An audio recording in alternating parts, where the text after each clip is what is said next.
Okay, Romans 13. So you recall, Paul spent 11 chapters in Romans explaining to us that God is righteous, that God has come through. God has actually done what he said he would do of old, and he's fixing life one person at a time. He's putting the world back together, and we have to keep that always in mind.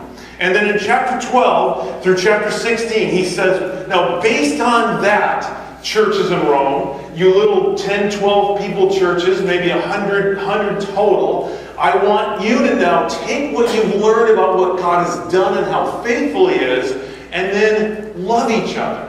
This is how Jew and Gentile, I want you to live together. And so as we look at these passages, Creekside Church, we should be asking this question. Given what God has done for us, how should we look? That's what chapter 12 through 16 are all about. You know, Jesus came, and I said this a couple weeks ago, but Jesus said this all the time. The kingdom is now. The kingdom is upon you. The kingdom is present. So when Jesus comes, he announces himself on a donkey when he comes into Jerusalem. He's the king. He is enthroned next to the Father. And yet here we live, new kingdom people, those of us who have placed our faith in Jesus, we're part of the new kingdom of God, resurrecting the world and fixing life one person at a time through the power of the Spirit of Jesus. And yet we live in a broken, dark place. I can't remember if I mentioned this or not, but there's an alteration place here in Alamo, and they're just fantastic people, these two people. My wife and I have just gotten to know them through the years, and Linda will often take some of my wild game out of my freezer, and they love duck, so she'll take them duck, and they just go crazy over it. And the last couple of months, they've been unpacking their life. They're Cambodian. They lived through the Khmer Rouge, where millions of people were just slaughtered. And, I mean, she personally had 100 family members just gunned down, basically, before her. Her two-year-old son died because she had to leave him by himself in the house while she worked in a slave encampment on a ball of rice a day. If you get in your car, you will be at their store in 30 seconds. That is the kind of darkness that dwells in our planet. And yet, we're new kingdom people. And what's beautiful is, what we've learned from Romans, rather than having a kind of a broken conscience and a kind of an unfit mind, and people that live to just gratify ourselves and try to get the bigger trophy, if you will, we have been made into, through the blood of Jesus, reasonable people. We have been made kind of the new humanity before God. He's given us a new identity. He has actually identified us with Jesus so that what is true of Jesus, if we've placed our faith in him, is now true of us. If Jesus is pure, I am pure. If Jesus is forgiven, I am forgiven. If Jesus is obedient perfectly, I now have his obedience perfectly. Whatever is true of him is true of me. And the beauty of this, now, Doug McBride and all of you that have placed your faith in Jesus, as reasonable people before God, we don't have to rely just on a bunch of moral lists. Now, we're not above the commandments. It doesn't mean that I don't want to follow the commandments. If it tells me to love my wife, or it tells me, to love my brother, or forgive my friend, or turn the other cheek, all these commandments apply to me. But I am actually higher now in my walk with God than the moral list. I had a breakfast this last week with a dear friend of mine. He's about my age, early 50s. Been highly successful in business. He's not a Jesus follower. He's come down with myeloma, which is a form of cancer that he will die of this. It's a very slow-moving cancer, but he will die of this. 3 years, 13 years, I don't know. So we're having breakfast, and we just have this mutual love for each other. We have a mutual respect for each other. We got to know each other in Little League. He was my son's coach when he was 9. He's a phenomenal guy. I have deep respect for him. And so I don't ever push my faith upon him. I respect him too much for that. But because of that, he asks me things too. And he's fascinated because I don't fit the mold of a Christian mindset he has. And somehow we got to talking about gifting and this mystical thing that I was teaching on 2 weeks ago, and the coupling of your personality and your talents and this mystical tool set from God, and they come together, and then God calls you on how to use this. And he leaned back in his chair and he said, I'll have to think about that. I don't know if I believe in a calling. And I said, well, I get that, because if you believe in a calling, you have to believe in a caller. See, if we have a calling, we have to believe in one that actually calls us to something. And I was telling him just how God has given me this carte blanche in this area of my life to exercise my own spiritual gifting. He said, Doug, you're not fitting any sense that I have of Christianity. I've heard this before. And I said, what do you mean? He said, well, my mindset is kind of more of a Catholic mindset, and I mean no offense by that, but he said, it's like a box. And my view of a Christian is you fit into a box. I said, here's my view. The Judeo-Christian God of the Bible, them, Father, Son, and Spirit, are the authors of creativity and beauty. And if I am the extension of them, then for me to do anything other than rise above even the moral lists and allow the Spirit to move me with freedom and exercise of creativity would be basically an abhorrent thing to the very essence of who I am. And he leaned back in his chair. This non-Jesus follower, this man who's got cancer riddled through his body, nauseous from his chemo, he said, wow. This is a God that I've never heard. You see, this is what Paul is trying to get us to see. This morning's passage may frustrate you a little because there's not a lot of detail. And we have to remember this. Paul's going to give us thought processes. And then what we do is we listen to the Spirit and elevate even higher than those thoughts and say, Spirit of God, how would you lead me in creativity and in discernment and in respect and honor to live out the way the three of you live out? And the cool thing, as Jeremy shared, as we began this study in chapter 12, is this is the only reasonable response I should have to what God has done. To give it everything I have, based on the riches of His mercy towards me. The only reasonable response of a now made reasonable guy is to say, God, just anything you want and I shall do it. As long as you do it with me. A quick outline of this little section we're in. There's basically 6 sections. We've covered A, B, and then C, and now we're in that second C. And the way this works is, it's like a poem.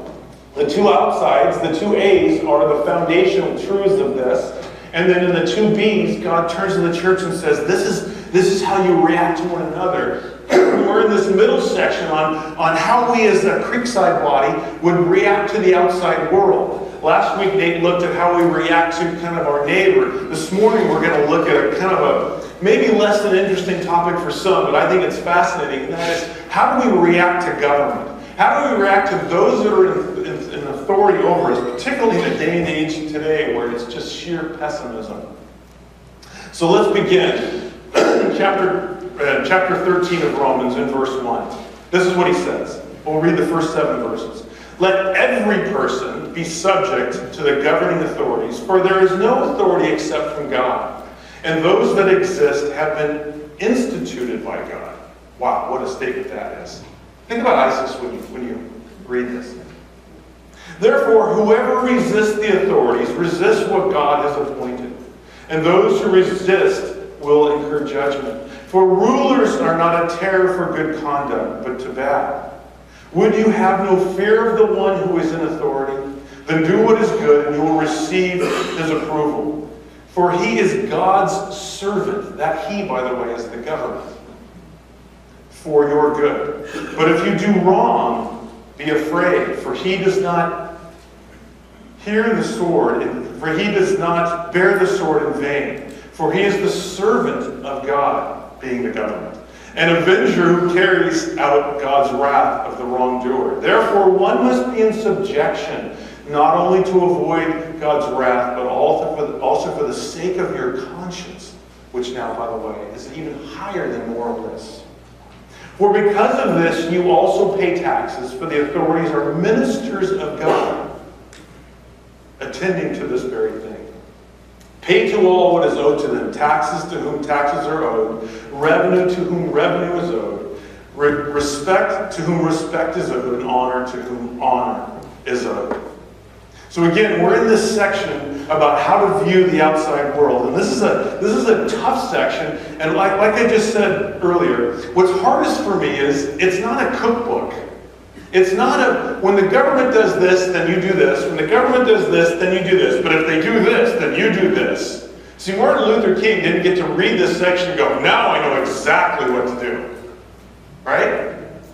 You and I don't read this and go, now I know exactly what to do. We have, as we learned in the book of Acts, the Spirit of Jesus dwelling in us that will have to guide us through us. So what we want to glean from this is, what is the mindset Paul is trying to bring about?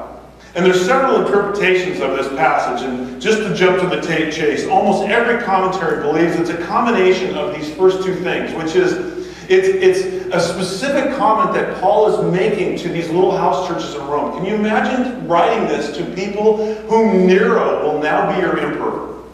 Can you fathom that? Who, by the way, during this time when Paul wrote this, there were massive protests going on in Rome over taxation. So it's a very specific thing for them, but it's written in such a general way that Paul would have written this to just any church, including a church like ours in our day and age. So it's definitely got wide-reaching ramifications, I think. So some background thoughts that I think are helpful as we think about what we just read. First of all, Paul is not a naive guy. Paul doesn't have some kind of nirvana picture of how great government is, right? Paul spent the last 20 years before he wrote this letter being really treated pretty unfairly by government after government after government after government, and city after city after city, most notably within his own in Israel. He's well acquainted with what is going on with governments and how bad they are. In fact, Paul, after he writes this letter, in fact, while he's writing this letter, what he knows he has to do pretty much next is he has to go back to Jerusalem for one final hurrah in Jerusalem before he hopefully goes on to Europe. And he knows when he gets there, in fact, everybody knows when Paul gets there, he's going to be beaten, arrested, and thrown in prison. And that's exactly what happens. In fact, it's so obvious to everybody that this is what's going to happen to Paul. If you'll remember our study in Acts, there are churches holding Paul back physically, saying you cannot go back to Jerusalem. They're going to destroy you. And Paul says the Spirit of God is telling you I have to do this. He's got a pot of money that the church has given him. He wants to bless his future Jewish followers of Jesus, and he wants to take this money back to them and do some more teaching. He's marching into the lion's den, if you will. So this is Paul writing this letter, telling us to be subject to those in authority as he knows he will go. And what happens to Paul when he gets there is he's thrown in prison, beaten, and kept there for 3 years, completely wrongly, before he's shipped off to go see Caesar in Rome. The second thing that we have to remember about Paul, and this is the thought I want you to take away from this morning, and I think the thought Paul wants us to take away as a result of this morning. He knows that God can move through even the worst of authorities. And he's drawing on these Old Testament themes, and he's drawing, I think, on the words of Jesus as he speaks. That even when governments are so bad that I would say they're demonically influenced, they are so horrible, there is still a level of divine intervention of God going on in the background. And obviously Paul does not think that God is creating corrupt, demonically influenced governments. But rather what God does is God can apply judo to a government even so corrupt that you can't imagine God can be involved somehow in the background. Listen to two sides of the coin between the Gospel of John and Acts. And this is the balancing act I think Paul is asking us to come to. Listen to what Jesus says in John 19. You remember Jesus in his final week goes into Jerusalem, they capture him. Remember he gets bounced between Pilate and Herod and the Sanhedrin. He's kind of going between this triangle because everybody and nobody wants to deal with Jesus. And he stands before Pilate, and this is what the conversation is in John 19. When Pilate heard this statement, he was even more afraid. And he entered the headquarters again and said to Jesus, "Where are you from?" But Jesus gave him no answer. This is the representative of Rome, by the way. So Pilate said to him, "You will not speak to me? Do you not know that I have authority to release you and the authority to crucify you?" Jesus answered, "You would have no authority over me at all unless it had been given to you from above. Therefore, he who delivered me over to you has the greater sin." Isn't that phenomenal? Jesus recognizes the authority of Pilate, but he realizes, first of all, I kind of agree with you and I mostly don't. Right? Pilate, you're a puppet. You have a string from God Almighty. Now listen to the flip side of this in the book of Acts. In chapter 23. And looking intently at the council, Paul said, "Brothers, I have lived my life before God," and this is after he returned and was going to be in prison, by the way, "in all good conscience up to this day. And the high priest, Ananias, commanded those who stood by him to strike Paul on the mouth. And Paul said to him, 'God is going to strike you, you whitewashed wall.'" This is the high priest of Israel, by the way. "Are you sitting to judge me according to the Torah? And yet contrary to the Torah, you ordered me to be struck?" Those who stood by said, "Would you revile God's high priest?" And Paul said, "Oh man, I am so sorry. I did not know, brothers, that he was the high priest. For it is written, you shall not speak against the ruler of your people." Isn't that fascinating? You see, it's a balancing act for the follower of Jesus of both discernment but deep respect. And all of that derives from a thought that God is alive. And in the background of no matter what you and I see. Paul, like Jesus, had some basic assumption about government bodies. So what are they? First of all, as I said, God does not make a corrupt society. We learned in chapter 1 and 2, in this great trial of the first 11 chapters of Romans, we learned in the first 2 chapters that we are the ones that are on trial and should be on trial. This is why we need Jesus, by the way. We're the guilty party. We're the ones that have annihilated this planet since Adam and Eve dwelled. We are the ones that create these corrupt things. Humanity does. God does not. But the message here is no matter how bad that ruling authority is, don't assume that God is not somehow actively aware and involved. And then don't take matters into your own hands because you assume that God is not. We might act like a Martin Luther King, but you might act in a particular way against that government after you consider with respect and discernment what God is saying. We are not the judge is the message. So we are not to repay evil with evil, including with our mouths. We have to remember what Romans is about. Remember, the first 11 chapters, maybe more accurately, chapter 3 through chapter 11, were there to exonerate God. Remember, God steps off the judgment throne, in a sense, sits on the witness stand. Paul is his lawyer, and Paul has to defend God, that God is alive and active and righteous and faithful, and that he is the judge. That in our questioning of God, we're pulling him off the throne and putting him at a witness stand and saying, "Where are you? Why didn't you fix this good enough, fast enough, or well enough? What are you doing? Why aren't you doing? Why did you do it the way I wanted to?" And all the while, God is the judge, people. He's not on the stand to be tried. And this is what we need to remember in this. As we look at what takes place in life, You know, every generation comes along and remembers the yesteryear. It doesn't happen until you become about 50. And then from 50 on, all of us speak in these terms like, well, that's not the way it used to be. You know? Well, we didn't have that problem when I was a boy. Oh my gosh, my dad's from Iowa. You know, he walked to school 7 miles uphill both ways, and he actually went to a one-room schoolhouse. He graduated with, I think, 3 people. That's only because somebody moved into town the last year. You know, it's all actually accurate when my dad talks. But was there corruption in my dad's day? Are you kidding me?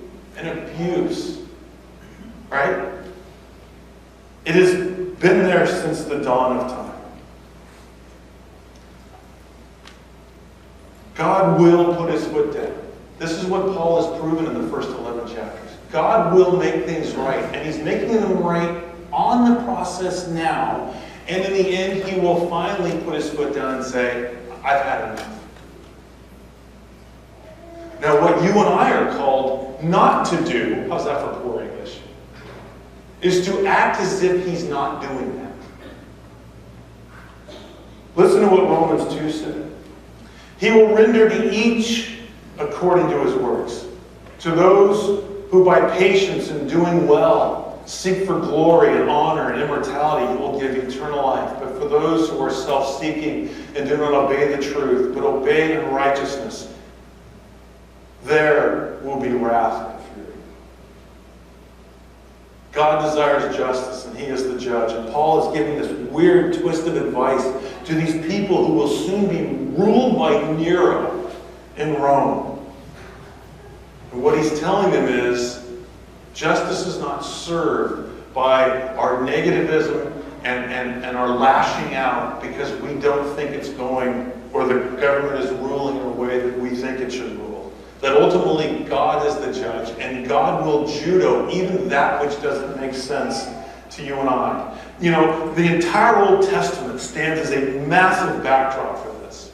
One of the, I'm going to say, 5 most significant things that takes place in the Old Testament from a historical perspective, and I'll couple these together, is that Israel as a whole basically splits in half. They have a civil war, and you have Israel in the north and Judah in the south now. They're no longer called one country because they're 2 countries. And Israel in the north is far worse than Judah in the south. And if you were here 4 years ago and spent that 9-month study on the Old Testament, this should really make sense to you. And then we reviewed it about 50 times since then. Judah in the south, Israel in the north, and Israel sins over and over and over, and God warns them, don't do this, don't do this, don't do this. And what does God do? God takes maybe the worst government in the history of mankind. I mean, I'm talking about the Khmer Rouge and Nazism, and you just add the list, and probably Assyria is worse than any of them. This is a nation that would go in and conquer people. They would grab hordes of them, skin them alive, and then march them through that country they conquered so that everybody realized this is what we will do to you if you cross us. And then God takes Assyria, this disgusting, corrupt, demonic government, and he enacts his will through Syria. And he takes Israel in the north and he wipes them off their land. Listen to what he says in Isaiah 10, the first book of Isaiah. I'll read it up here. Throw that up there, will you? Assyria, the rod of my anger. Did you hear that? The rod of my anger. You were my rod. You were the instrument I used to enact my will, you demonic, corrupt government, and I'm still above you and can use you. That's what that statement means. The rod of my anger. The staff in their hands is my fury. godless nation I send him, and against the people of my wrath I command him to take spoil and seize plunder and to tread them down like the mire of the streets. But he does not so intend, and his heart does not so think, but it is in his heart to destroy. He's telling him, this is how bad you are, right? As my hand has reached to the kingdoms of the idols, whose carved images were greater than those of Jerusalem and Samaria, shall I not do to Jerusalem and her idols as I have done to Samaria and her images? When the Lord has finished all his work on Mount Zion and on Jerusalem, he will punish the speech of the arrogant heart of the king of Assyria and the boastful look in his eyes. This is God. He says, you think I'm dead somehow, and I can't work with Assyria? Oh, I can work with Assyria. I'll take them, and I'll discipline my people Israel according to what I prophesied, and then I will judge Israel or Assyria for doing it. Isn't that crazy? He does the same thing, by the way, with Judah in the south a number of years later. This is what he says. He takes Babylon, a really pagan, corrupt government, and he takes Judah and kicks them off their land, according to prophecy.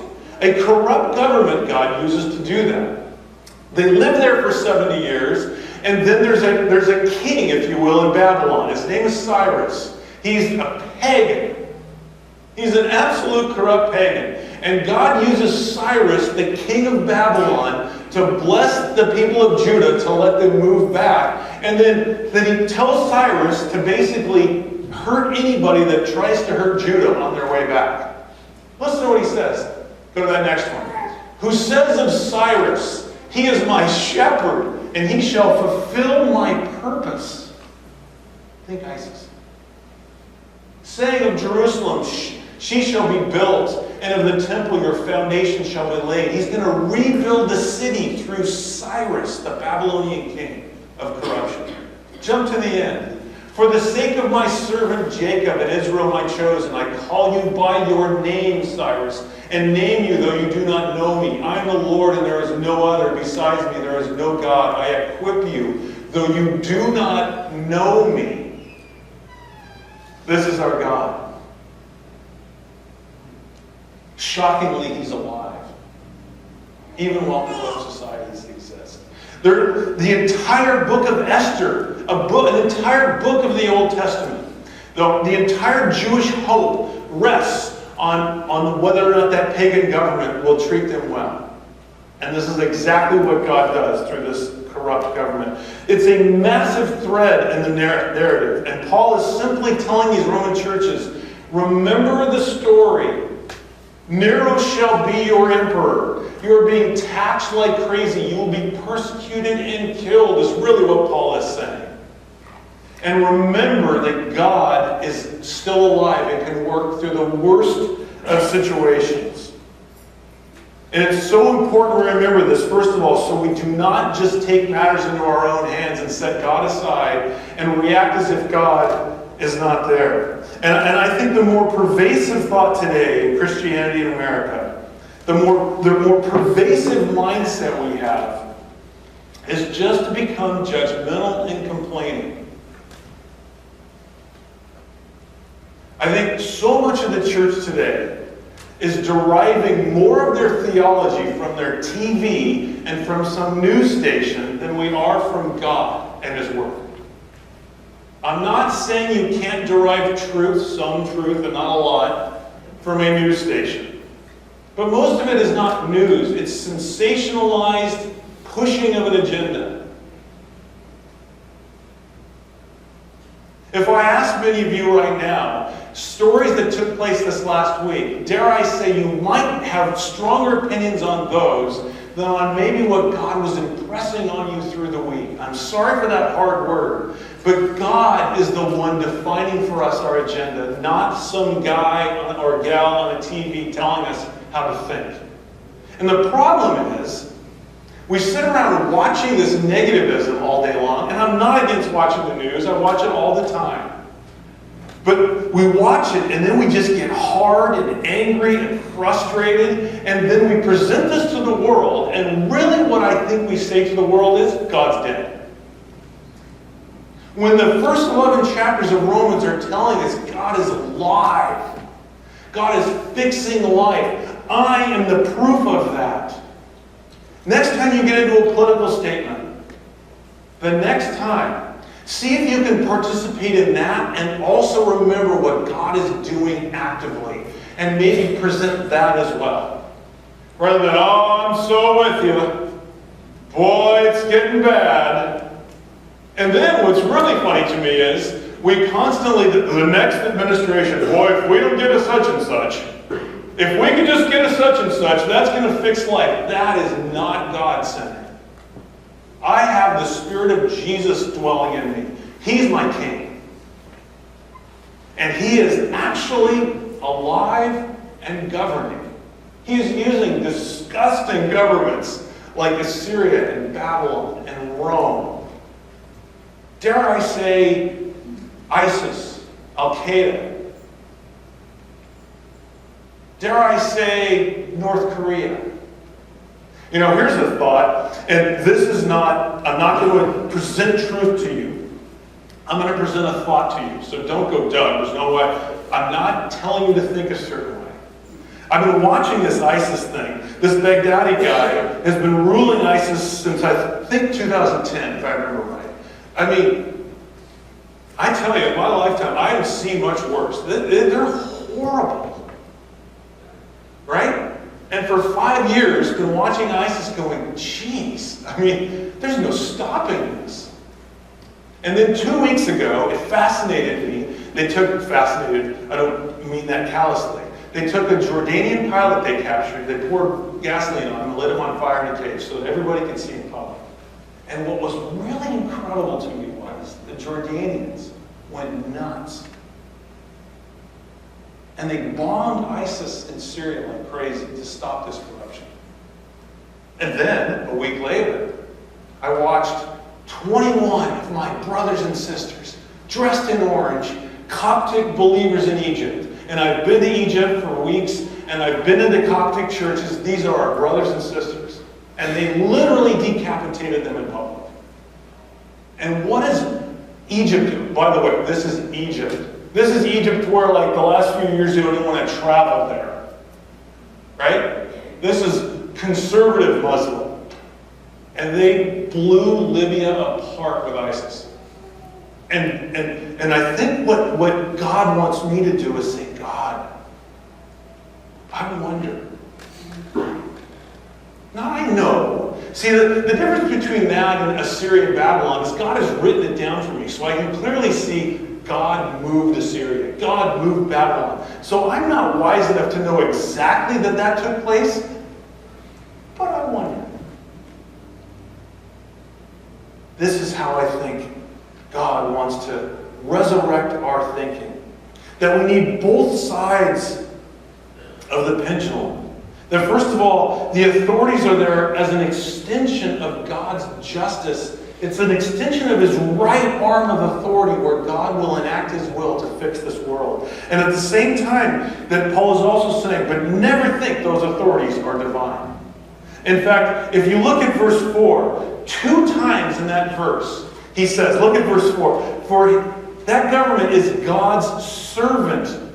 They are God's servant. He says it in the end again. They are God's servant.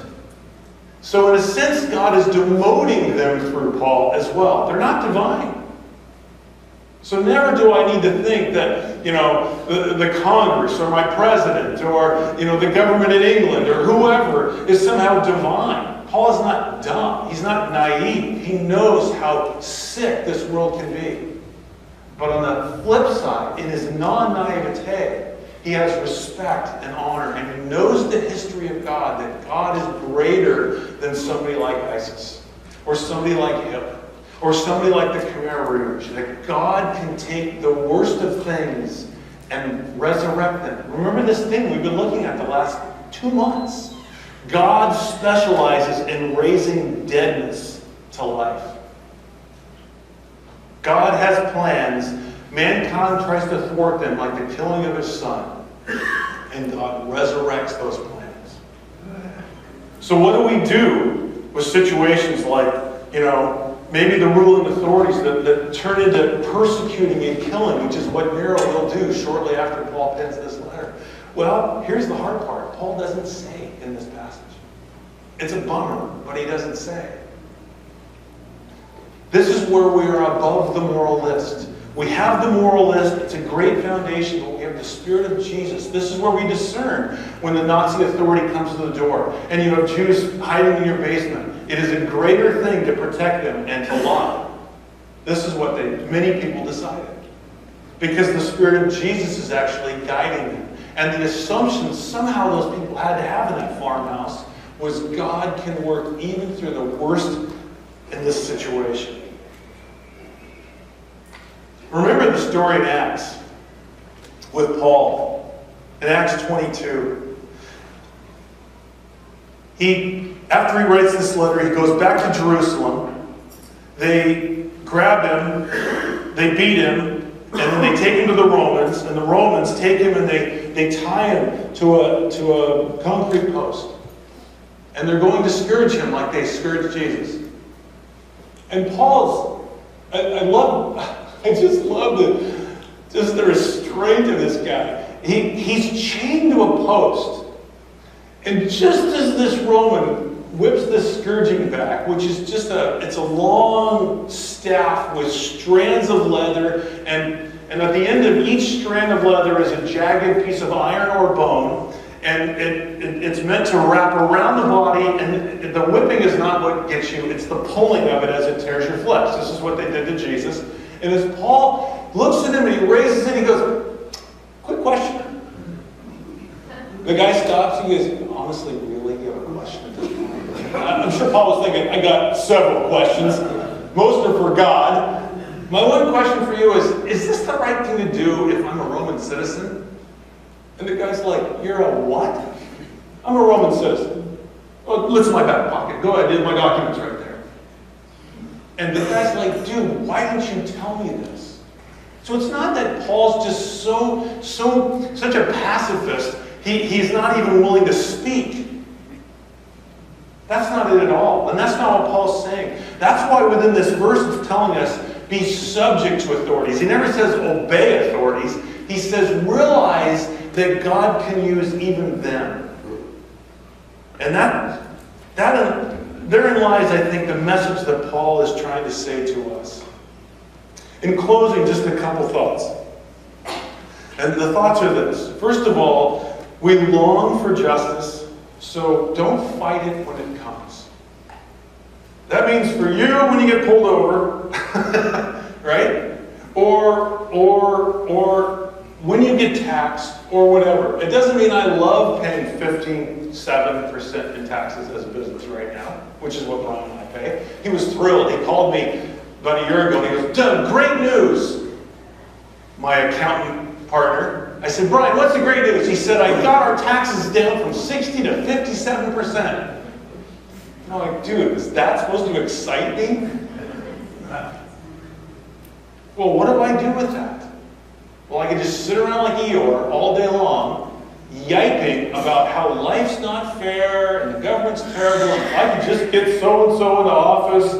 No, I serve God. I pay my taxes. I do the right thing. And now I have the freedom to move and present a God that's alive and well and working through the worst of situations. I love what N.T. Wright says in his commentary.